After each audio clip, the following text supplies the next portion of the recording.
So yes, today's video is all about doing your taxes and, to not be overwhelmed by them, which is kind of hard. I know, I've been paying tax for the last 20 years. I started paying tax at 16.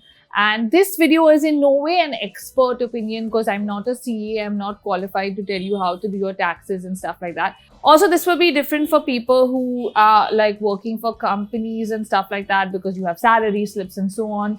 This is more my kind of experience as a freelancer, as a model, and then as a content creator over the last 20 years and things that I've learned that have helped me kind of understand doing my taxes. And, this is for freelancers on how to do your stuff better. Number one, find a good CA. So what I mean by finding a good CA is someone that kind of understands your job, has people in a similar field and like other clients in a similar field and interprets the law correctly for you. What do I mean by this? Now, I started out at 16. Obviously, I didn't know, how to file taxes and stuff like that. The most natural thing was to go to my father's CA, who kind of dealt with more like business-like people like my dad that were, in companies or stuff like that. And his approach to to doing my taxes was very traditional. And as a model, I was with an agency for many years. So it was very straightforward because I kind of got, my agency paid me and I had to file my taxes. There weren't that many like freelance jobs and stuff like that. Later, as I became a freelance model and as I transitioned into a content creator, that's when the complications started because you obviously have, your expenses separately. You have a lot of things that come into like that ambit of filing your taxes. And I was obviously very overwhelmed with the process because I really usually didn't take interest in it. And I used to just be like, yeah, whatever they say, I'd pay, which was really stupid of me then. And I regret that. And I hope if you're that person now, you will take more interest in like discussing things with your CA and also understanding if your CA really knows how the law impacts your field of work and stuff like that. So long story short, I moved from my dad's traditional CA to a CA that kind of dealt with people in fashion. He wasn't really someone that did other content creators, but now I've been with him for the last, I'm going to say, 5 or 6 years. And it's been such a learning experience for me because he's someone that is very open to, asking for a second opinion from another CA, because this whole space, like for me as a freelancer, as a content creator, there aren't really a lot of tax laws directly for content creators because it's a fairly new line of work, right? So it's all open to interpretation and you have to see where you fit in and what things are applicable to you and what are not. And there's a lot of interpretation of the law and rules. So I feel like getting a good CA in that sense that's willing to do that for you or willing to take a second opinion and give you the best possible scenario is a really, really important thing. Number 2, work on your expenses on a monthly basis. Now, how does this really work? For freelancers, you show expenses as part of your, taxing, and that gets adjusted against the taxes you pay. Now we also have GST. So there's a lot of that also. So you have bills and you have expenses. These are 2 categories that you really need to be conscious about. What happens when you're filing? Of course, GST is filed every month. So it's easier to keep a tab on a monthly basis if you can of both these, if you pay GST. If you don't pay GST as well, I would still say, do your stuff on a monthly basis. In March, you're like overwhelmed because you're not finding bills and receipts and you're like, okay, I don't know what I spent on when, or I don't know, remember what this was. Now, I have to admit in the pandemic, I also kind of, completely stopped doing this. And this year, I didn't really do it month to month. And it was such a struggle to get my bills together. Let me show you. So these are all like expenses. Month by month, and it's like a nightmare to like have this, right? I spent 4 hours yesterday doing this. So this is exactly what I mean. If I had done this month by month, which is what I used to do, and send an envelope to my CA every month with my, the like in-person whatever receipts and stuff that I have, that really, really helps. Also with GST, I send them my bills and my digital GST adjustments and expenses and stuff digitally via email. So I always have a record of that. So this really, really makes a difference. Work month to month instead of working on an annual format. Even if you're filing annually, just get your own stuff in order month by month.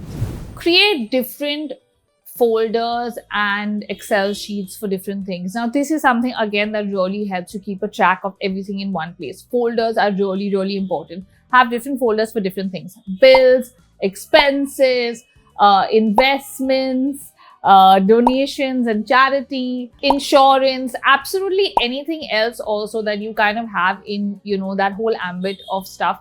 Just keep different folders on your computer, and it's just so convenient. As you go month by month, you drop into those folders.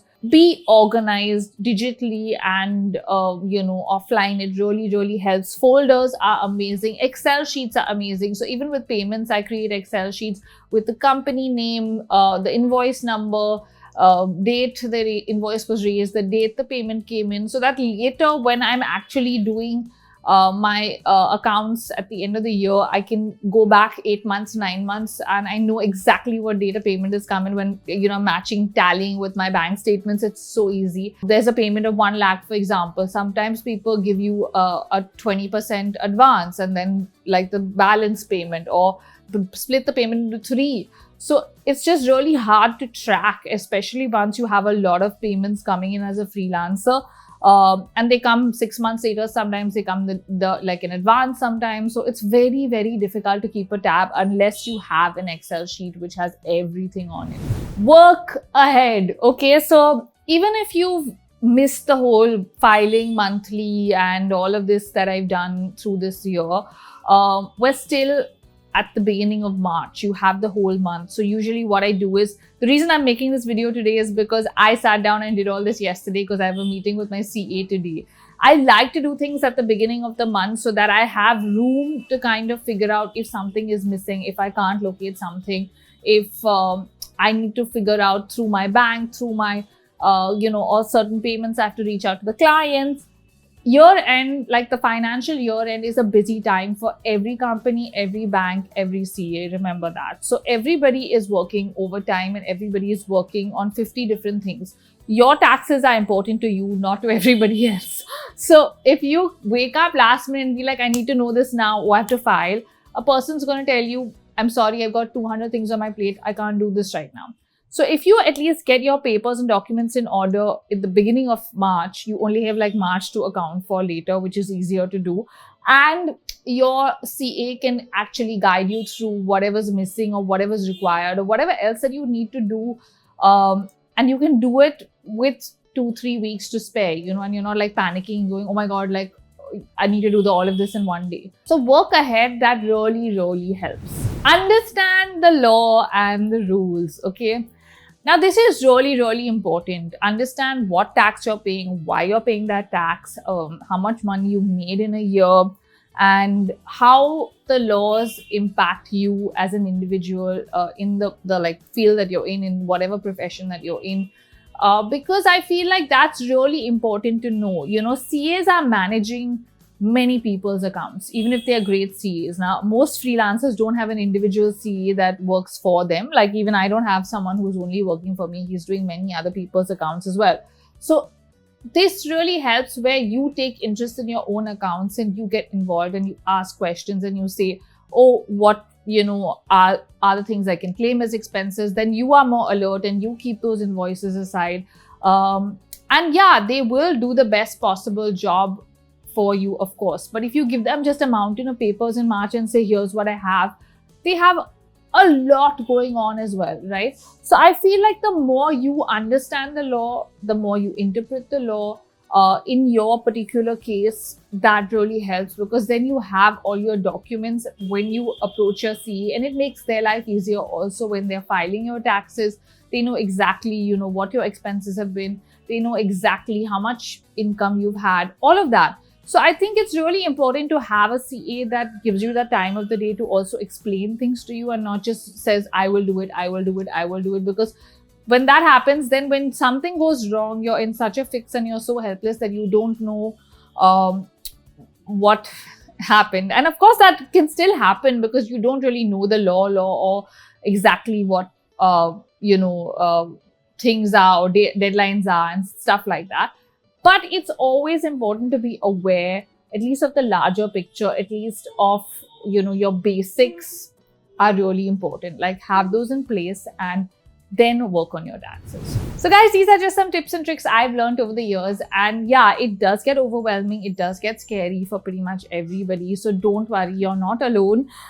Just take your time to kind of understand your case, your situation. And as I said, keep all your documents correctly. Like, having more things is always better, because if you can't claim something as an expense or so on, your CA will tell you, sorry, this is not applicable, or this won't work, or that will work.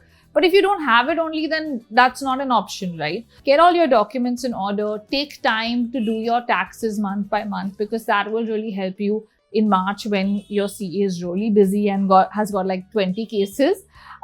Your main stuff would have already been done and you won't really suffer in that sense. So guys, I hope this video helped you. If it did, give it a thumbs up. Also comment below with your tips and tricks on paying your taxes. And if you have any questions, you can also post them in the comments. And if there are any CAs around, please help the people in the comments, because I'm not qualified to do that. I just wanted to do this because I feel like this is something I struggled with for many years. And now I'm finally in a place where I'm not an expert, but I still feel like I'm in control somewhere. You know what I mean? If you like the video, give it a thumbs up or comment below with your questions, with your tips, and I will see you guys soon. Bye.